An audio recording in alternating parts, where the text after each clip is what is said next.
It was not intentional. It was because of a medical emergency. That's what Bob Edwards' family is saying tonight about his death on I-71. And we're learning circumstances almost put his wife at the scene of the accident.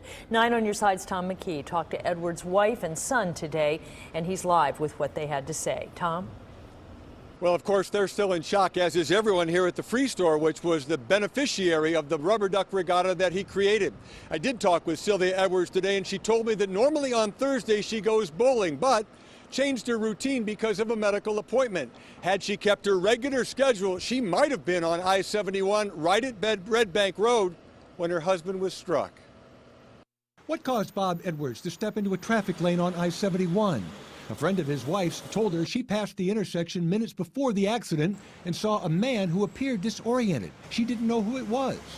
Frank Smith has known Edwards for 35 years and believes some sort of medical emergency is to blame. He may have had a heart attack, or he had a stroke, or maybe he was on a medication that he was reacting to. But Smith says Edwards being on the expressway wasn't an intentional act. He probably pulled that car over so as not to cause a problem with anyone else, and then maybe not being in complete control of himself, he stepped out, and that's the only explanation I can come to. While investigators finish their report, Smith reflects on a man he knew as a friend to everyone. Bob Edwards is probably the most generous and compassionate person I've ever met. It's that spirit that led to the founding of the Rubber Duck Regatta. He lived and died ducks. The regatta helped pay for hundreds of thousands of meals for the Free Store Food Bank, and the agency was inundated with calls of sympathy on Friday. Bob wasn't looking for the limelight.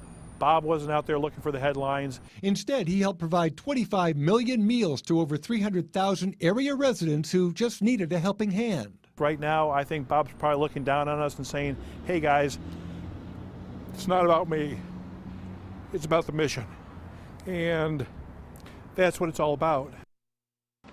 Very, very emotional. The Free Store Food Bank, of course, is planning some sort of tribute to Edwards. Right now, they haven't decided exactly what it was. Again, nobody that I've talked to the past 2 days believes that Edwards could have done this intentionally. One quote from his son, Scott, this afternoon when I spoke with him, says an awful lot about the man. If you don't like Bob Edwards, you don't like anybody. A funeral is planned for next week. Tom McKee, 9 on your side, live in the West End.